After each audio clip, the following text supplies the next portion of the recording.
Salut à tous, un petit point météo relatif à l'activité cyclonique de cette saison 2026. Un seul système météorologique figure sous la surveillance du National Hurricane Center et il s'agit du deuxième phénomène cyclonique de la saison. En effet, depuis notre dernier point météo, la zone perturbée localisée dans le golfe du Mexique a progressivement vu ses chances d'évolution cyclonique augmenter au point d'être référencée en Invest 91L samedi, avant d'être classée en dépression tropicale numéro 2 dès le lendemain dimanche. Ce système se déplace lentement en direction des États américains bordant le nord du golfe du Mexique, avec des vents estimés à 56 km/h et une pression centrale de 1006 hectopascales lors du relevé de 8 heures.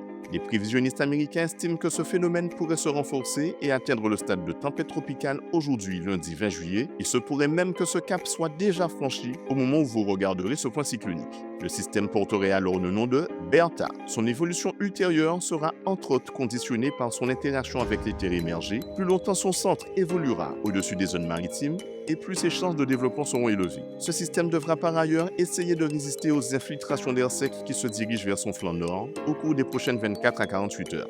Comme évoqué lors de notre précédent bulletin, le risque majeur associé à cette dépression tropicale demeure lié aux fortes pluies susceptibles de se rabattre sur les régions concernées. Enfin, pour rappel, ce système ne menace aucunement l'arc entier. Concernant justement nos régions, aucun développement cyclonique n'est prévu à ce jour.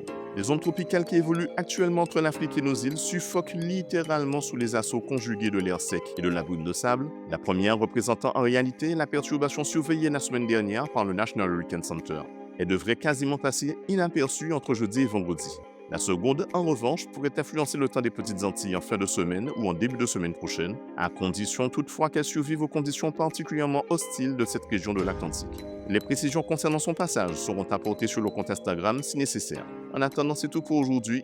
Bonne journée à vous et à bientôt.